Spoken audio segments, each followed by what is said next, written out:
देखो chapter number 8 start कर रहे हैं। Yes sir. चैप्टर नंबर 8 है आपका डिस्चार्ज ऑफ कॉन्ट्रैक्ट। देखो डिस्चार्ज का मतलब क्या होता है। डिस्चार्ज का मतलब होता है कंप्लीट, फिनिश्ड, है ना। तो कोई भी कॉन्ट्रैक्ट खत्म कैसे होता है। कंप्लीट और फिनिश। हाँ, मतलब डिस्चार्ज हो जाना यानी खत्म हो जाना, कंप्लीट हो जाना। जब कोई भी कॉन्ट्रैक्ट पूरी तरीके से डिस्चार्ज हो जाएगा तो इसका मतलब वो कॉन्ट्रैक्ट अभी खत्म हो गया है। अब उसमें किसी को भी परफॉर्म करने की जरूरत नहीं है। तो अब देखिए डिस्चार्ज का मतलब, discharge of contract means termination of contract, contractual relation between the parties to the contract. बिल्कुल, कॉन्ट्रैक्ट में जो पार्टीज के कॉन्ट्रेक्चुअल रिलेशन थे वो फाइनली फिनिश्ड हो गए, है ना। वो टर्मिनेट हो गए। In other words, a contract is said to be discharged when the right and obligation of the parties under the contract comes to an end. Contract को कब डिस्चार्ज बोला जाएगा, जब जो भी पार्टीज हैं उनकी जब राइट्स एंड ऑब्लिगेशंस खत्म हो जाते हैं तब बोला जाता है कि कॉन्ट्रैक्ट डिस्चार्ज हो जाता है। देखिए अब कितने तरह से डिस्चार्ज होता है। सबसे पहले है आपका discharge by performance. Discharge by performance का मतलब, ये हम लोगों ने लास्ट टर्म पे ही पढ़ा था कि डिस्चार्ज बाय परफॉर्मेंस का मतलब जब दोनों पार्टीज अपनी अपनी परफॉर्मेंस कंप्लीट कर देते हैं, खत्म कर कंप्लीट कर देते हैं, चुके। है ना। हाँ। तो इसको दो पार्ट में डिवाइड किया गया है, एक्चुअल परफॉर्मेंस और अटेम्प्टेड परफॉर्मेंस। मैंने आपको बताया था एक्चुअल परफॉर्मेंस का मतलब ये होता है कि जैसा हमने कहा है जब हम वैसा कर देते हैं। वैसा कर देंगे तो हाँ, वो तो उसको एक्चुअली। बोलते हैं actual performance. Attempted performance, performance का मतलब मैंने आपको बताया कि इसका मतलब होता है टेंडर। कोशिश। हाँ, कोशिश ओके। करना। यहां से आते हैं। अब देखिए, बाय म्यूचुअल एग्रीमेंट। तो सबसे पहले तो कॉन्ट्रैक्ट डिस्चार्ज होता है परफॉर्मेंस से, या कोई भी पार्टी परफॉर्म कर ले या परफॉर्म करने की कोशिश करे। उसके बाद में आता है बाय म्यूचुअल एग्रीमेंट। अब म्यूचुअल एग्रीमेंट का मतलब क्या हुआ, जब दोनों पार्टीज म्यूचुअली अग्री करती हैं। म्यूचुअली एग्री करने का मतलब दोनों आपस में ही मिल करके ये डिसाइड करते हैं कि चलो कॉन्ट्रैक्ट को खत्म कर देते हैं। ठीक है, तो वहां पर बाय हाँ म्यूचुअल एग्रीमेंट से भी कॉन्ट्रैक्ट डिस्चार्ज हो जाता है। अब म्यूचुअल एग्रीमेंट भी कई सारे तरीके के बन सकते हैं। जैसे सबसे पहले आता है नोवेशन।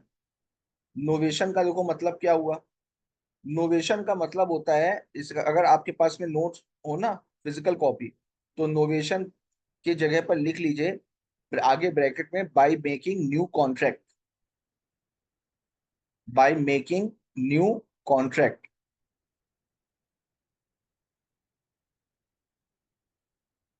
नोवेशन का हाँ मतलब सर। होता है नया कॉन्ट्रैक्ट बन जाता है। ठीक है, नया कॉन्ट्रैक्ट बन जाता है तो दोनों पार्टीज म्यूचुअली एग्री करती हैं कि नया कॉन्ट्रैक्ट बनाते हैं, पुराने वाले कॉन्ट्रैक्ट को खत्म कर देते हैं।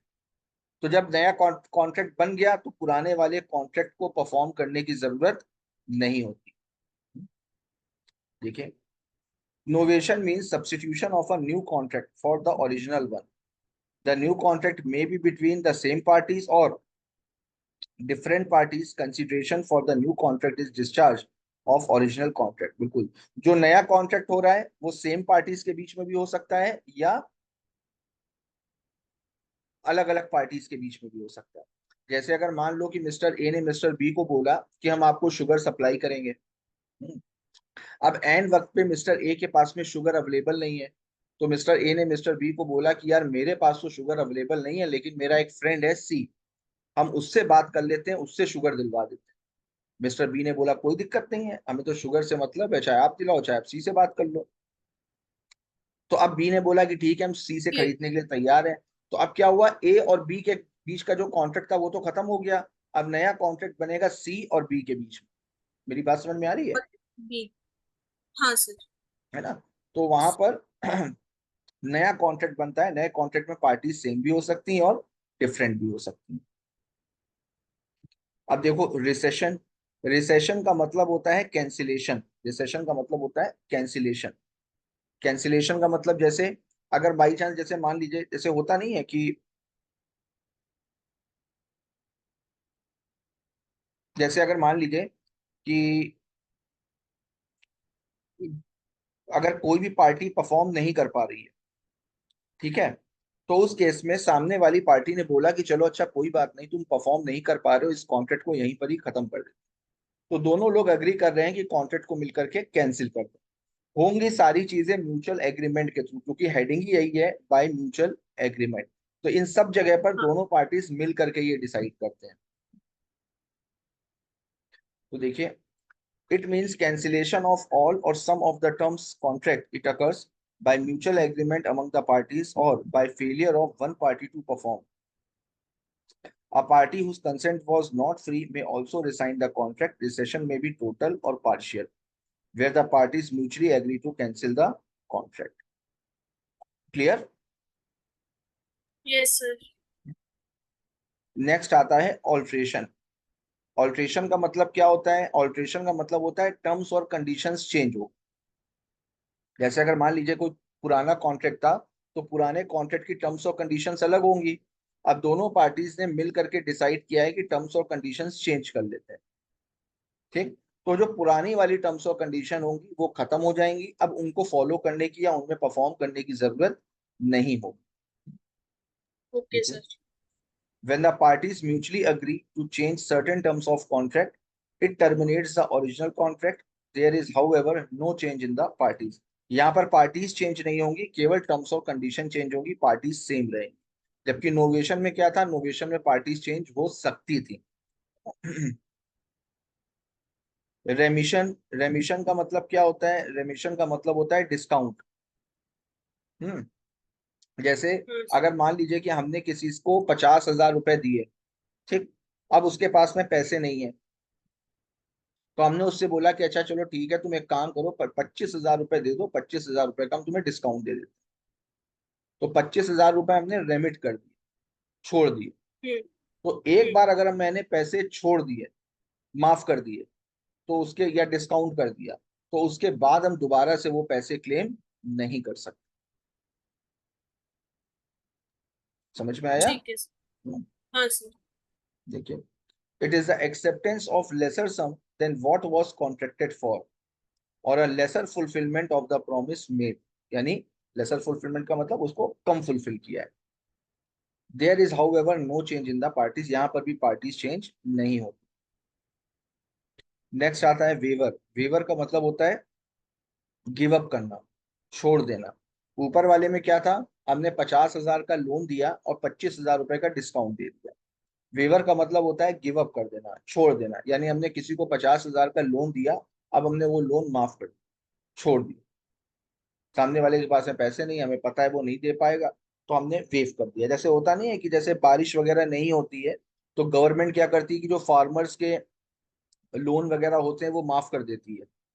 उसी तरीके से यहाँ पर वेवर का मतलब है अपने राइट को गिव अप कर देना, अपने राइट को छोड़ देना। मेरी बात समझ में आई? हाँ सर। देखिए, it means amendment of a right under the contract. A promise may dispense with the performance of a promise wholly or in part. When a party waives his right under a contract, other party is discharged of his obligation. जब एक party अपने rights को छोड़ देती है, give up कर देती है, तो सामने वाली पार्टी डिस्चार्ज हो जाती है अपनी ऑब्लिगेशन से। क्लियर? Yes sir. अब देखिए, नेक्स्ट आता है discharge bye operation of law. Operation of law का मतलब क्या होता है? डेथ हो गई, इंसॉल्वेंसी हो गई। अगर किसी भी पार्टी की डेथ हो गई, जैसे प्रोमिसर की डेथ हो गई, ठीक, तो अगर पर्सनल स्किल्स इन्वॉल्व नहीं है, पर्सनल स्किल्स का मतलब जैसे कोई डॉक्टर है, उसने ऑपरेशन करने का कॉन्ट्रैक्ट किया, हाँ। ठीक, अब डॉक्टर की डेथ हो गई, तो वो कॉन्ट्रैक्ट तो वहीं पर उसके ही। बेटे से थोड़ा ना हम लोग करा हाँ, सकते हैं। बिल्कुल उसके बेटे से नहीं करवा सकते, तो वहां पर वो कॉन्ट्रैक्ट खत्म हो जाएगा। अगर पर्सनल स्किल्स का इन्वॉल्वमेंट रहता है तो कॉन्ट्रैक्ट वहीं पर ही खत्म हो जाता है। और अगर पर्सनल स्किल्स इन्वॉल्व नहीं है, तो फिर उस केस में उसके जो लीगल हायर्स होते हैं, जो लीगल रिप्रेजेंटेटिव होते हैं, वो liable. Okay sir.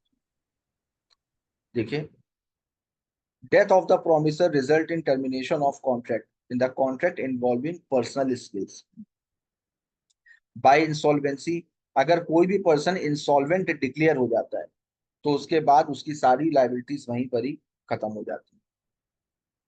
When a promisor is declared insolvent, he is discharged from all his liabilities incurred prior to his adjudication.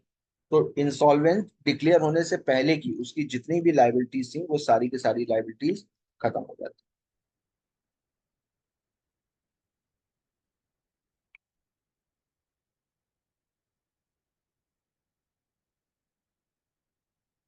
आगे देखिएगा मर्जर। मर्जर का देखो मतलब क्या होता है। मर्जर का मतलब जब कोई छोटा राइट बड़े राइट में मर्ज हो जाता है, कन्वर्ट हो जाता है, तो वहां पर फिर छोटे वाले जो राइट्स होते हैं वो खत्म हो जाते हैं। फिर छोटे वाले कॉन्ट्रैक्ट में या छोटे वाले राइट्स में परफॉर्म करना नहीं होता है।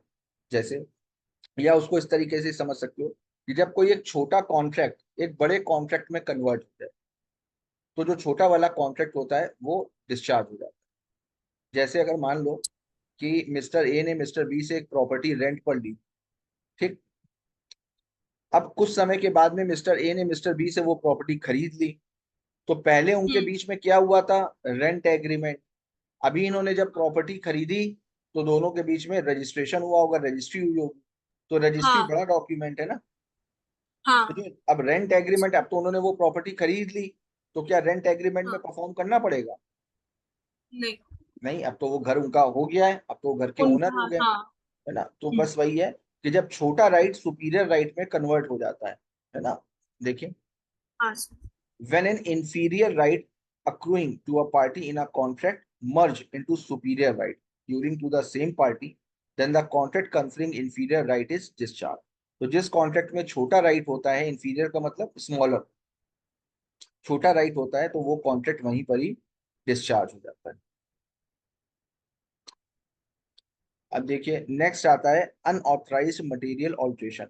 मटेरियल वर्ड का मतलब होता है इंपॉर्टेंट, ठीक है। लॉ में कभी भी मटेरियल वर्ड पढ़िए तो उसका मतलब होता है इंपॉर्टेंट। अब अगर कोई भी पार्टी अनऑथराइज तरीके से यानी गलत तरीके से इंपॉर्टेंट ऑल्ट्रेशन कर चेंज कर देती है बगैर बताए, जैसे दो लोगों के बीच में कॉन्ट्रैक्ट हुआ 1 लाख का, 1 लाख रुपए का। अब सामने वाली पार्टी ने बगैर बताए एक जीरो बढ़ा दिया, तो वो 1 लाख का 10 लाख हो गया, ठीक। तो अब यहाँ पर क्या होगा कि अगर किसी भी पार्टी ने कोई भी चेंजेस किए बगैर बताए, तो उस केस में सामने वाली पार्टी डिस्चार्ज हो जाएगी, उसको फिर कॉन्ट्रैक्ट में परफॉर्म करने की जरूरत नहीं। समझ में आया? Yes sir. देखिए, where any one of the parties alter any of the terms of the contract without seeking the consent of the other party, the contract terminates. अब नेक्स्ट देखिए, बाय लैप्स ऑफ टाइम। बिल्कुल, अगर time period lapse हो गया, जो limitation act में जो limitation period हम लोगों ने पढ़ा था, हाँ है ना, अगर हाँ सर। लिमिटेशन पीरियड निकल गया तो उसके बाद आप उस कॉन्ट्रैक्ट को इन्फोर्स नहीं करा सकते। नहीं करा sir. Rights and obligation under a contract can be enforced within a specified period called period of limitation. The Limitation Act 1963 prescribes period of limitation in various cases. Either party cannot enforce his contractual rights after the expiry of specified limitation. Clear? Yes sir. अब देखो आगे आता है discharge bye impossibility of performance. Discharge by impossibility of performance का मतलब कि अगर कोई इम्पॉसिबिलिटी अराइज हो गई, इम्पॉसिबिलिटी का मतलब क्या होता है, नॉट पॉसिबल, पॉसिबल ही नहीं है, संभव ही नहीं है, आदमी सर के बल खड़ा हो जाए तो भी नहीं कर सकता। मुश्किल और इम्पॉसिबल, इन दोनों में फर्क है। मुश्किल का मतलब मुश्किल है लेकिन हो सकता है, इम्पॉसिबल का हो मतलब सकता। हो ही नहीं सकता, हो ही नहीं सकता। है ना। तो अब अगर कोई भी इम्पॉसिबिलिटी अराइज हो जाए, तो इम्पॉसिबिलिटी अगर अराइज हो रही तो वहां पर भी कॉन्ट्रैक्ट खत्म हो जाएगा। लेकिन यहाँ पर यह ध्यान रखने वाली बात है कि इम्पॉसिबिलिटी अराइज कब हुई है। अगर कॉन्ट्रैक्ट बनने से पहले इम्पॉसिबिलिटी अराइज हुई तो एग्रीमेंट वॉइड एबिनिशियो होगा, शुरुआत से उस एग्रीमेंट की कोई वैल्यू नहीं, अगर इम्पॉसिबिलिटी एग्रीमेंट से पहले अराइज हुई। अगर इम्पॉसिबिलिटी कॉन्ट्रैक्ट बनने के बाद में अराइज, यानी कॉन्ट्रैक्ट बन गया और बनने के बाद में इम्पॉसिबिलिटी, तो फिर उसके बाद में उसको बोला जाएगा वॉइड कॉन्ट्रैक्ट। जैसे मैंने एक एग्जांपल भी दिया था कि मान लो किसी ने गेस्ट हाउस बुक करवाया कि उसको 10 तारीख को फंक्शन करना है, अब 8 तारीख को गेस्ट हाउस में आग लग गई, तो अब इम्पॉसिबल हो गया है ना गेस्ट हाउस में फंक्शन कर पाना, तो इसको क्या बोलेंगे हाँ कि सर। ये कॉन्ट्रैक्ट वॉइड हो पॉइंट। हाँ सर। गया। तो देखिए इम्पॉसिबिलिटी दो तरीके की होती है, इनिशियल इम्पॉसिबिलिटी और सब्सिक्वेंट इम्पॉसिबिलिटी। तो सबसे पहले इनिशियल इम्पॉसिबिलिटी देखते हैं। An agreement to do an impossible act is void ab initio, where the promisor alone knows about the initial impossibility while making the contract, he shall compensate the promisee। अब अगर मान लीजिए कि promisor को ये बात पता है कि परफॉर्म कर पाना इम्पॉसिबल है, और ये जानने के बावजूद वो प्रोमिसी को प्रॉमिस कर रहा है, तो फिर उस केस में गलती प्रोमिसर की मानी जाएगी, वहां पर उसको कॉम्पनसेशन देना पड़ेगा। और अगर हाँ सर। दोनों में से किसी को नहीं पता है तो फिर उस केस में कॉम्पनसेशन नहीं दिया जाएगा, एग्रीमेंट वॉइड हो जाएगा। पॉइंट। Okay sir. अब देखिए सब्सिक्वेंट और सुपरवीनिंग इम्पॉसिबिलिटी। सब्सिक्वेंट और सुपरवीनिंग इम्पॉसिबिलिटी का मतलब इसको बोलते हैं फ्रस्ट्रेशन। अगर जैसे कभी भी लॉ पढ़ो ना, लॉ में फ्रस्ट्रेशन वर्ड आए, तो फ्रस्ट्रेशन हाँ का सर। मतलब होता है सब्सिक्वेंट या सुपरवीनिंग इम्पॉसिबिलिटी। यानी जब कॉन्ट्रैक्ट बना तब सारी चीजें सही थी, जब परफॉर्म करने की बारी आई तो ऐसे सर्कमस्टेंसेस हो गए कि परफॉर्म कर पाना इम्पॉसिबल हो गया। ठीक है, तो वहां हाँ पर सर। कॉन्ट्रैक्ट वॉइड हो जाता है। ठीक? The contract becomes void and parties are discharged. When promisor knew that performance will be impossible, he shall compensate the promisee. Restoration और benefit section 65 is allowed. इसमें restitution benefit allowed है, यानी अगर कुछ भी एडवांस पैसा दिया था तो वो आपको वापस मिल जाएगा। हाँ सर। अब देखिए यहाँ पर सुपरवीनिंग इम्पॉसिबिलिटी के कुछ एग्जाम्पल दिए गए हैं। ठीक, देखिए सबसे पहले destruction of subject matter. Destruction of subject matter का मतलब सब्जेक्ट मैटर ही डिस्ट्रॉय हो गया।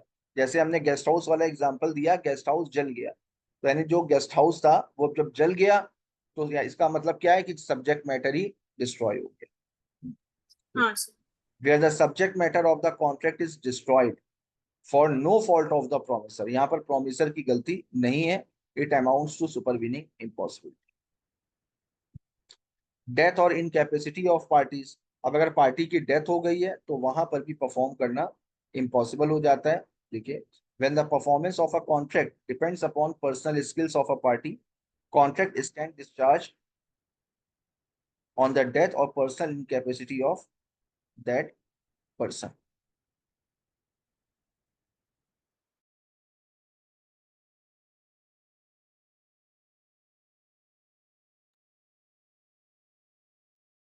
आगे देखिए नॉन एग्जिस्टेंस ऑफ कंडीशंस। अब जिस समय कॉन्ट्रैक्ट में एंटर किया था उस समय की कंडीशंस कुछ और थी, और अब इस तरीके के सर्कमस्टेंसेस हो गए हैं, इस तरीके की कंडीशन हो गई है कि परफॉर्मेंस कर पाना इम्पॉसिबल है, और परफॉर्मेंस करने के लिए उस तरीके की कंडीशन चाहिए। ठीक है, तो वहां पर भी कॉन्ट्रैक्ट डिस्चार्ज हो जाता है। जैसे when certain things necessary for performance change or ceases to exist, contract is discharge. यहां तक clear Aanchal? Yes sir. Change of law. Change of law का मतलब कानूनी बदल गया। पहले लॉ कुछ और था, अचानक से गवर्नमेंट ने लॉ चेंज कर दिया, तो जब गवर्नमेंट ने अचानक से लॉ चेंज कर दिया तो वहां पर भी परफॉर्म कर पाना इम्पॉसिबल हो जाएगा।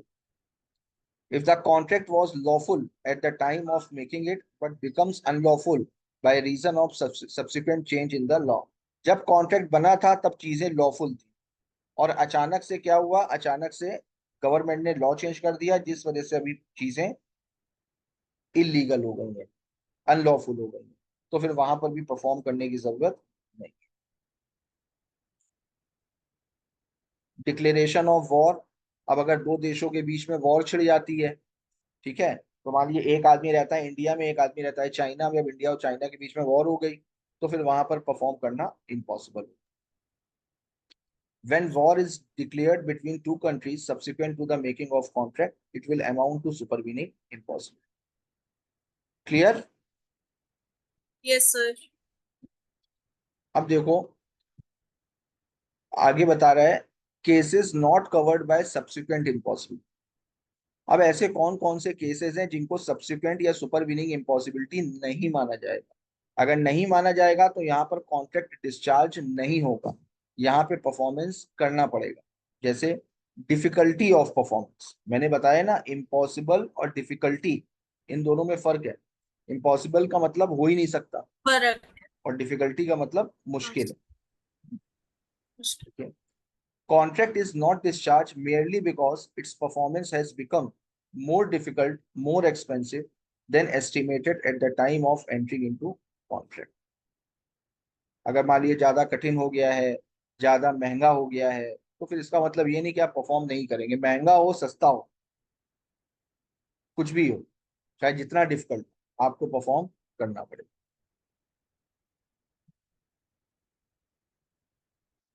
कॉमर्शियल इम्पॉसिबिलिटी, कॉमर्शियल इम्पॉसिबिलिटी का मतलब अगर मान लीजिए हमने किसी से कॉन्ट्रैक्ट में एंटर किया, ठीक है, अब अगर हम परफॉर्म कर रहे हैं तो हमको लॉस हो रहा है। जैसे अगर मान लीजिए कि हमने किसी को बोला कि हम आपको 10 तारीख को राइस सप्लाई करेंगे, ठीक, ओके। हमने उससे 100 रुपीज में कॉन्ट्रैक्ट कर लिया कि हम आपको 100 रुपए में 10 तारीख को राइस सप्लाई करेंगे। अब जब 10 तारीख को हमें उसको राइस सप्लाई करना था तो 8 तारीख को हम खरीदने के लिए गए। जब 8 तारीख हाँ। को हम खरीदने के लिए गए तो पता चला राइस का प्राइस बढ़ करके हो गया है 150 रुपए किलो। अब हमें हम्म। लगा कि यार 150 रुपए में खरीदेंगे, 100 रुपए में बेचेंगे तो 50 रुपए का तो नुकसान हो जाएगा मेरा। हाँ सर। ठीक है, तो अब अगर प्राइस बढ़ गए, आपको नुकसान हो गया है, तो इसको भी सुपरवीनिंग इम्पॉसिबिलिटी नहीं माना जाएगा। यहाँ पर भले ही नुकसान हो आपको परफॉर्म करना पड़ेगा। बिजनेस ओके है, सर। बिजनेस में या तो प्रॉफिट होता है या लॉस होता है। जब प्रॉफिट आपको हो हाँ। रहा था तो आपने थोड़ी ना किसी को शेयर किया। तो उसी तरीके से हाँ अगर सर। लॉस हो रहा है तो लॉस चाहे जितना भी हो रहा हो आपको परफॉर्मेंस करनी पड़ेगी।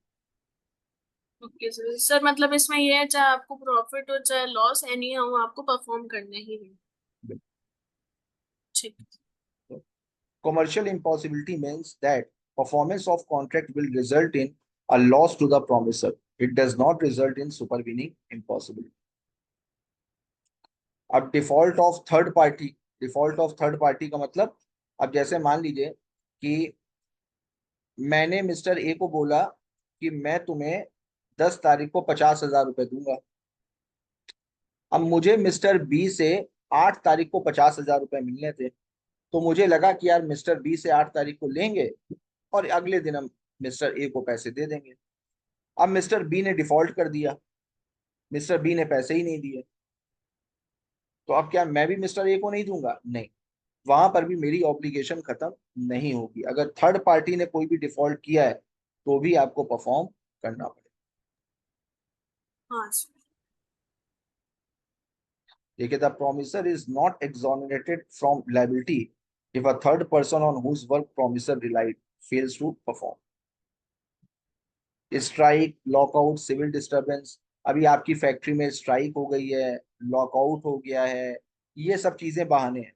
अगर स्ट्राइक हो गई है, लॉकआउट हो गया है, तो इसको भी सुपरवीनिंग इम्पॉसिबिलिटी नहीं माना गया। यहाँ पर भी आपको परफॉर्म करना पड़ेगा। करना है। देखिए, strike, lockout, civil disturbance do not terminate the contract unless provided for in the contract. Partial impossibility, partial impossibility का मतलब क्या हुआ? पार्शियल इम्पॉसिबिलिटी का मतलब जैसे अगर मान लीजिए कि दो तीन चीजों के लिए दो तीन ऑब्जेक्ट हैं, ठीक है, दो तीन ऑब्जेक्ट के लिए एग्रीमेंट बना। अब उसमें से अगर मान लीजिए एक ऑब्जेक्ट को गवर्नमेंट ने इलीगल कर दिया, तो अब एक ऑब्जेक्ट को अगर गवर्नमेंट ने इलीगल किया है तो इसका मतलब ये थोड़े ना कि पूरा का पूरा एग्रीमेंट वॉइड हो जाएगा।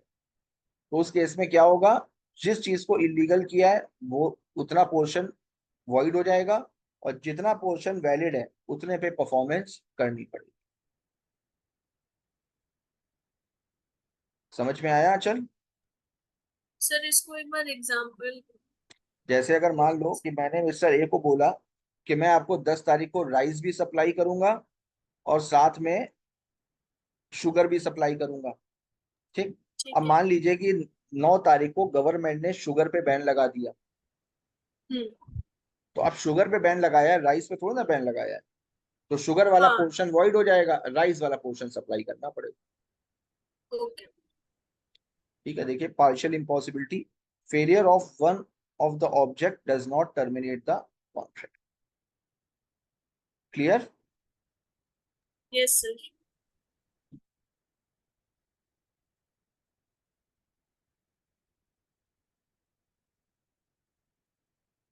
अब देखो, लास्ट टॉपिक है discharge by breach of contract.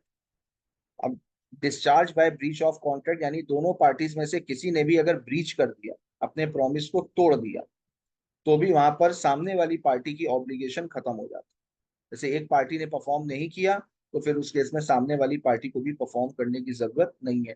Breach of contract मैंने पढ़ाया हुआ है ना, हाँ सर। है ना। 2 तरीके के ब्रीच होते हैं, एक एंटीसिपेटरी ब्रीच और एक एक्चुअल ब्रीच। एंटीसिपेटरी ब्रीच का मतलब समय से पहले ही मना कर देना, यानी हमें बीस हाँ तारीख सर। को परफॉर्म करना था, हमने 18 तारीख को ही मना कर दिया कि हम परफॉर्म नहीं कर पाएंगे।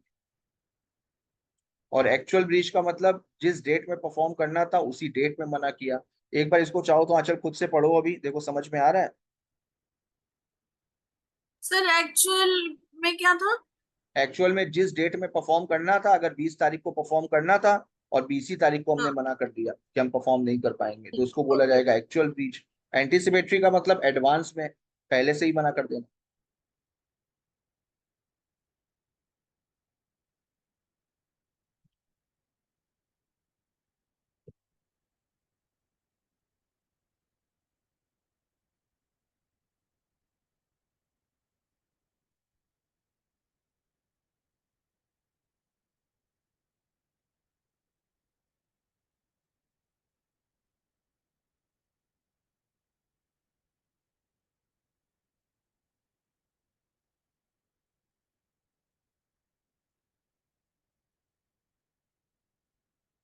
हाँ सर आगे समझ। क्लियर। हाँ सर। चलो, और ये बताओ रिवीजन कुछ हुआ?